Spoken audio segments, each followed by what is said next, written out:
दलित हिंदी एकदा जोरदार डोळ्या टाळ्या वाजवून आपण काकींचं स्वागत करायचं आहे.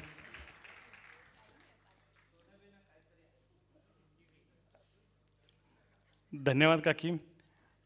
आणि यानंतर मी आजचे सन्मान मूर्ती मी काका अरुण काकांना अशी विनंती करतो की आपण सत्काराला उत्तर द्यावं. अरुण काका गोड बोले.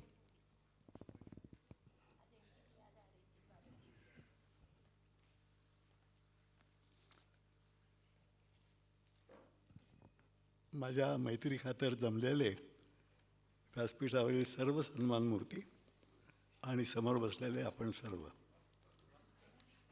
खरं तर एक वर्षापूर्वी साधारण 7-8-10 महिन्यापूर्वी मी बराच आजारी पडलो, हॉस्पिटलमध्ये ॲडमिट झालो. एक 15 दिवसांनी बरा झालो. बाहेर पडल्यानंतर स्कूटरवरनं लोकांना वाटतं स्कूटर चालू होती मी, उत्तम चालवत होतो. पण स्कूटरवर नाही, पण एक पायरी चढताना पडलो. डावा हात फ्रॅक्चर झाला, बारीक फ्रॅक्चर होता. पण ह्या सगळ्यातनं परत सुधारलो. परमेश्वरी कृपा, त्याचबरोबर हे आमच्या आईवडिलांची पुण्याई, भावंडांची पुण्याई, सहकार्य, यामुळं त्यातनं बाहेर पडलो. आजचे सगळे जे पाहुणे आहेत ते कुणी परके नाही आहेत. प्रेमानं केव्हाही मला तरी येणारे आहेत. मनापासून माझ्यावर, आमच्या कुटुंबावर प्रेम करणारे आहेत. खरं तर आम्हाला सातारकरांनी सर्व कुटुंबाला सातत्यानं प्रेम दिलं. मला लहानपणापासून आठवते ते सर्व सातारकर, आबाल वृद्ध, सर्व जातीपातीचे, शिक्षित अशिक्षित, सगळ्यांनी प्रेम दिलं. आणि आम्ही आमच्या परीने त्या प्रेमातून उतराई व्हायचा प्रयत्न केला. आमच्या आईवडिलांनी केला, आम्ही पुढं चालू ठेवला. मीच नाही तर माझे सगळे दोन्ही भाऊ, आता आपल्या सर्वांची मुलं तोच कित्ता गिरवत आहे. त्याचा एक विलक्षण वेगळा आनंद आहे. सातारचं राजघराणा म्हणजे सुमित्राराजे भोसले छत्रपती, त्यांचीही आमच्या कुटुंबावर फार माया होती. आणि सुदैवानं त्यांच्या कृपेनं पुढच्या पिढ्यासुद्धा आमच्याशी अतिशय प्रेमाचे संबंध ठेवून आहेत. एका तऱ्हेनं आम्ही तो छत्रपती शिवरायांचा आशीर्वाद समजतो. पुढच्या आयुष्यामध्ये मला खरं तर कसं लागलं माहीत नाही, पण समर्थांचं वाचनाची गोडी लागली. आणि त्यातनं मी बनास श्लोकावरती लिहिलं, मग दासबोधावरती लिहिलं, करुणाष्टकावरती लिहिलं. समर्थांचा व्यावहारिक उपदेश काय आहे दासबोधामध्ये, याच्यावरती यशस्वी जीवनाची समर्थ होतील असं पुस्तक लिहिलं. आचार्य रजनीयांची व्याख्यानं ऐकली ती, त्यातनं अष्टावक्र गीतेवर लिहिलं. आधी मला कल्पना नव्हती की आपण लिहू शकू. तर दैनिक ऐक्यमध्ये मी पहिल्यांदा प्रवास पडणं दिलं, तिने लिहायला सुटलो. ते लिटरली एकही विषय मी त्याज्य मानला नाही. आणि सुदैवानं प्रतिभा म्हणा, परमेश्वरी कृपा म्हणा, अनेक गोष्टी हातनं घडत गेल्या. उत्तम पुस्तकं तयार झाली, लोकांनी नावाजली, त्यांना आनंद लोकांना दिला.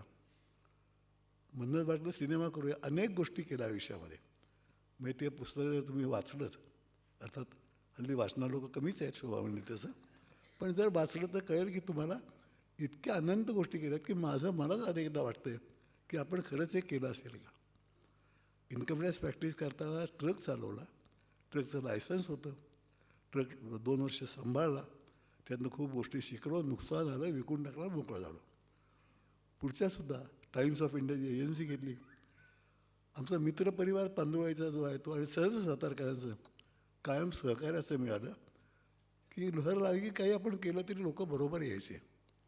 म्हणजे मंगल कार्यात आमचा सगळ्या मित्रांचा ग्रुप असायचा, तर ही ताटंवाट्या कमी पडतायत म्हटलं, म्हणून 100 ताटं आणि त्या 100 पानांचा सेट तयार केला. तो आम्ही तिघा मित्रांनी घेतला. थोडे दिवस 2-4 वर्ष चालला, पुढं विकून टाकला. अनेक गोष्टी म्हणजे आता तुम्हाला सांगितलं आश्चर्य वाटेल. एकदा शंकर रामचंद्र लिलाववाले यांची जाहिरात आली ती, गोव्यामध्ये हेलिकॉप्टरचे लिलाव आहेत. आता मी म्हटलं काय, मला ते काय सांगितलं की फार स्वस्तात जातात त्या गोष्टी, अक्कली आपली तेवढीच ठेवा. आमच्याकडे म्हणा जाऊ आपण लिलाव करू. मग त्याला पैसे देऊन पाठवलं. म्हटलं 10% रक्कम भरायची आहे, 5,000 रुपयापर्यंत बरं. तो 2 दिवसांनी फोन आला, ते काय मी हेलिकॉप्टर परवडत नाही म्हणून नाही घेतलं, जीप सेकंड हँड घेतली. अरे म्हणलं तुला जीप कुणी घ्यायला सांगितली ती? बरं म्हणलं आता ये घेऊन काय करतोय. तो दुसऱ्या दिवशी आला आणि नाक्यावरनं मला फोन केला, जीप कुठं उतरवू? अरे म्हणलं कुठं उतरवू म्हणजे? ट्रकात घालून आणले मला, बंद जीप आहे. त्या जीपचं बाळणपण फेरता फेरता अनेक गोष्टी शिकलो. शेती केली, ट्रॅक्टर घेतला, ट्रॅक्टर चालवला. ह्या सगळ्या गोष्टी करताना एक पथ्य पाळलं, सचोटीचे व्यवहार केले. माझे राहुलने सांगितलं तर सिनेमामध्ये सुदैवानं जेव्हा आर्थिक क्षमता आली तेव्हाच चित्रपट निर्मितीला हात घातला. ज्या दिवशी चित्रपट रिलीज होईल त्या दिवशी कुणाचाही एक पैसासुद्धा देणं नाही अशी परिस्थिती होती. पिक्चरचं पुढं काय भवितव्य होईल माहीत नाही, कारण कुणाला सांगता झालं नाही. त्यातली गंमत अशी झाली की चांगला पिक्चर केला तर तो अवॉर्ड वगैरे मिळाले, पण रिवॉर्ड काही नाही, खिडकीवर नाही चाललं. मग चिडवून एक साधा विनोदी चित्रपट केले 2, ते भरपूर चालले, भरपूर पैसे मिळाले. म्हणजे अशी गंमत आली आणि सुदैवानं चित्रपटसृष्टीतल्या सगळ्यांचं एक नातेसंबंध निर्माण झाला. राहुल आहे इथे, मोहन जोशी आज मुद्दाम आवर्जून आले. पहिल्या चित्रपटाला माझी कॉन्ट्रॅक्टुअल लेखी होती. पुढच्या 4ही चित्रपटाच्या वेळेला एकाही अभिनेता, अभिनेत्री, तंत्रज्ञ कुणाबरोबर एका ओळीचंही कॉन्ट्रॅक्ट नव्हतं. हे सगळे लोक इतकं मोठे मानाचे. त्यावेळे गोडबोले साहेब, मागच्या वेळेसपेक्षा थोडंसं जमलं तर जास्त द्या, यापेक्षा कधी कोणी अडवलं नाही. आणि सुदैवानं सगळ्यांचं वेळच्या वेळी देणं. वाटलं थांबूया, थांबलो, मोकळा झालो. मला खरंच असं वाटतं की प्रत्येक क्षेत्रात जाताना किंवा कुठलंही नवीन काम करताना त्यातनं बाहेर पडायचा रस्ता आपण बघून ठेवला पाहिजे. आणि तसं जर केलं नाही तर मग तुम्हाला आफत येऊ शकते. सुदैवानं समर्थांच्या तत्त्वज्ञानामुळं मला अलिप्तपण बऱ्यापैकी आलं. अनेक पदं मिळाली, ती सोडली, दुःख कधीच वाटलं नाही. मी काय आता एका कारखान्याचा चेअरमन होतो. सोडता लोक म्हणत थांबा थांबा, आता अमृत महोत्सव आहे. पण सगळं मदत मग करतो मी, पण आता बास. लोक थांबा थांबा म्हणत आहेत, तोपर्यंतच जाण्यात खरी मजा आहे. लोकांनी जा म्हणेपर्यंत थांबण्यात मजा नाही, हे तत्त्व मला आयुष्यभर कळलं.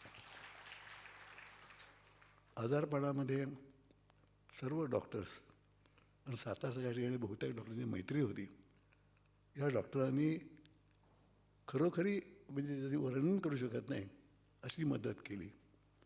माझा धाकटा भाऊ चिंतामणी हॉस्पिटलचा अच्युत गोडबोले, अशोक गोडबोले, सगळा परिवार आणि ह्या सगळ्या लोकांच्यामुळेच मी त्या आजारपणावर मात करू शकलो. नाही तर मला असं वाटतं की 200 पानं झाली, बहुतेक आत्महत्या आपलं अपूर्ण राहणार. पण त्यातनं बाहेर पडलो, लिहू शकलो. पुढे 656 पानी आत्महत्या झालं. राजकारणातनं बाहेर पडलो, बाशी विजय कोळेकर म्हणले तसं. पण सर्व राजकारणाशी मैत्रीचे संबंध राहिले, कारण कुणाकडे काही कधी आयुष्यात मागितलंच नाही. हे सगळं पुस्तकात मी लिहिलं आहे. यशाची कथा आहे, अपयशाच्या कथा आहेत. आणि या सगळ्यामध्ये आणि आजारपणानंतर दुसरं एक जाणवलं की मुलगा माझा उदयन, सून संजीवनी, मुलगी गौरी, जावई हेमंत, हे सगळे बरोबर असल्यामुळं ते सुकर झालं. आणि या सगळ्याच्या मागे गंभीरपणे उभी असणारी बायको माझी सौ शोभा. खरोखरी जेव्हा आपण एखादा आजारीपण बघतो तेव्हा पत्नीला किती त्रास असतो हे आपण त्या आजारपणात पडल्यानंतर कळतं. ते सगळं तिनं आणणं सुचलं. सुखदुःखामध्ये आपण म्हणतो की सहभागी पाहिजे, तसं आयुष्यभर शोभाने सहभागी दिला. हा कटके उडतातच, ते काय म्हणजे मगाशी म्हणलं असं की चालतो आहो तुझ्याच नात नाही, करायचं तेच करत राहतो. ती बिचारी सहन करत राहते. याच्यात आमच्या सुखी संसार रहस्य आहे. खरोखरी एक तसं म्हटलं तर अनेक गोष्टी आयुष्यात करता आल्या. मुख्यतः माणसं जोडता आली, माणसं जोडून टिकवता आली आणि त्यामध्ये सर्वांच्या कृपेनं यशस्वी ठरलो. एक मी या पुस्तकाच्या पाठीमागे कविता लिहिली आहे, ती तुम्हाला वाचून दाखवतो, माझं भाषण संपवतो.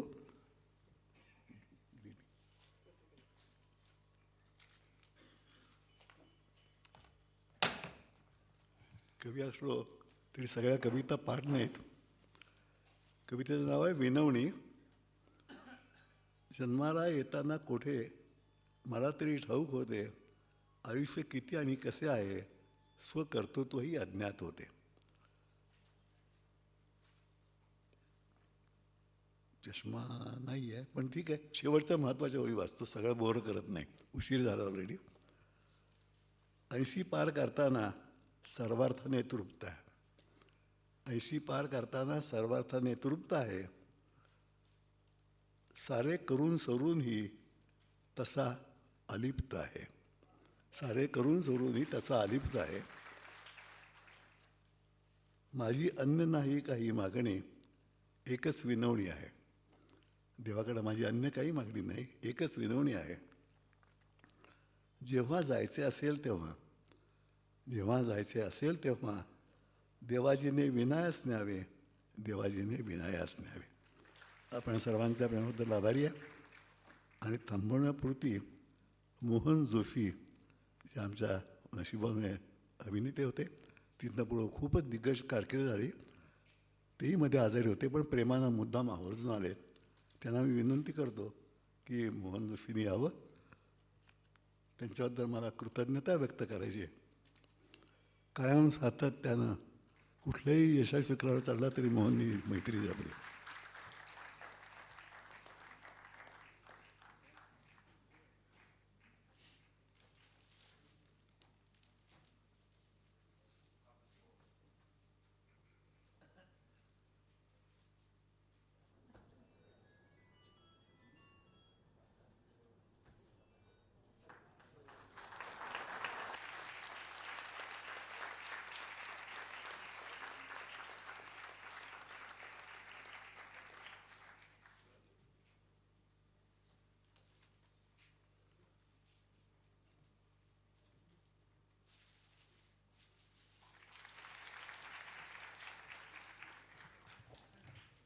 आपणा सर्वांचे पुन्हा एकदा मनापासून धन्यवाद वाटतो.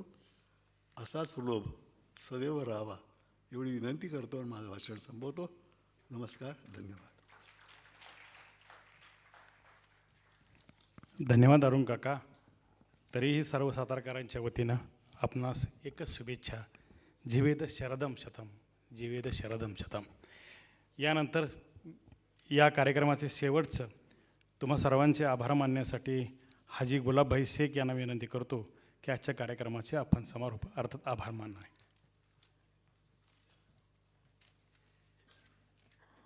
मित्र हो, गेली जवळजवळ 4-4.5 तास आपण ह्या आनंद सोहळ्याचे साक्षीदारच नाही तर सहभागी आहोत सर्व अर्थाने.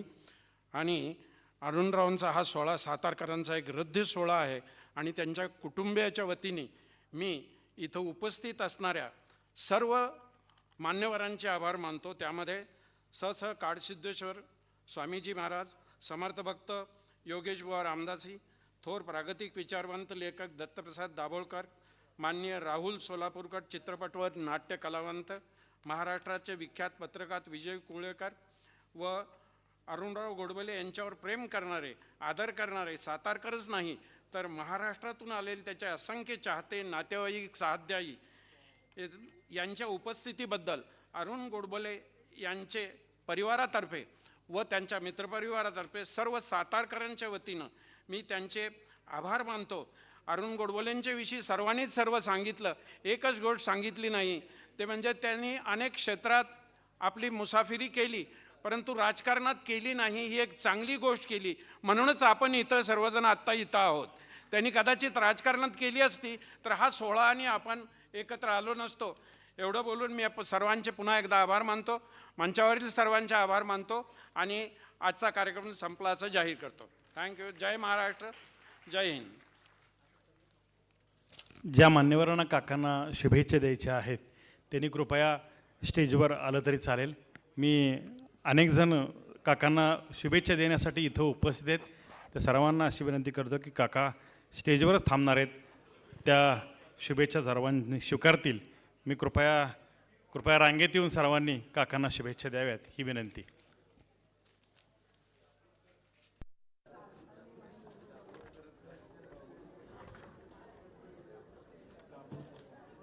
सुभाष तर 2 मिनिट तरी 2 मिनिट घ्या. अरे घे वाटत नाही.